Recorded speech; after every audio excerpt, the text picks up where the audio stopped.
fem és una mica recuperar l'ofici de paleta tradicional i també seguir difonent unes tècniques de bioconstrucció.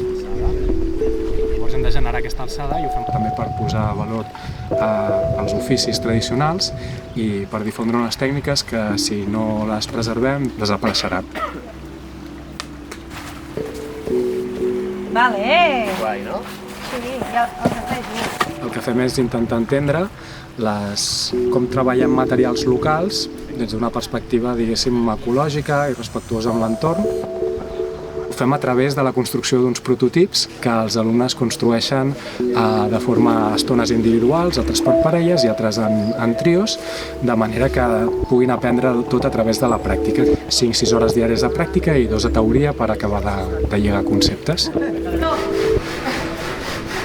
Vinc del món social, al sortir de la ciutat i anar-me a un poble a la Vall de Llémena vaig començar a indagar. Mica en mica em vaig adonar que volia sortir del món social i conèixer més aquest. Inclús tinc ganes d'aprendre l'ofici de paleta i clar, no sé per on començar. Llavors aquest curs, les expectatives que tenia era tenir una idea global de com es construeix una casa pas a pas, com estan preparats els mòduls i les classes, de fer-te tota l'explicació completa de què s'ha de tenir en compte per fer la preparació d'aquest material, com fer-ho, i després que hi hagi la part pràctica d'aplicar-ho i de tu fer-ho amb els teus errors i tot, doncs ajuda que ho acabis integrant més.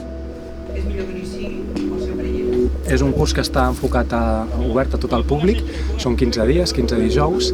Tenim com a alumnes des d'autoconstructors, arquitectes, fusteres, paletes, és a dir, tant gent dels arts i els oficis o de vessants tècniques, com persones que no venen del ram però que es volen restaurar un mas o es volen construir casa seu des de zero. Aprenem tant a entendre quan és necessari treballar amb material d'obra ceràmica, com formular morters, com treballar la fusta, la terra, les fibres, entendre com treballen els aïllaments naturals, com recollir o utilitzar el vímet o la canya o l'avellaner, com col·locar teules, com aixecar paret, com fer un replanteig. Durant aquests 15 dies el que fem és que almenys tingui tothom una noció a través de la pràctica de què consisteix cada cosa i després, si vols aprofundir, estirar del fil, doncs que ja tinguis una base una mica sòlida. La base és clara i m'ajuda molt a poder llançar-me a qualsevol projecte i això no té preu. Aquí estem treballant, fent, practicant. Trobaré a faltar una mica tot el que s'ha mogut aquí, perquè aquí tens tots els dubtes, pots resoldre-ho tot al moment i això és una meravella.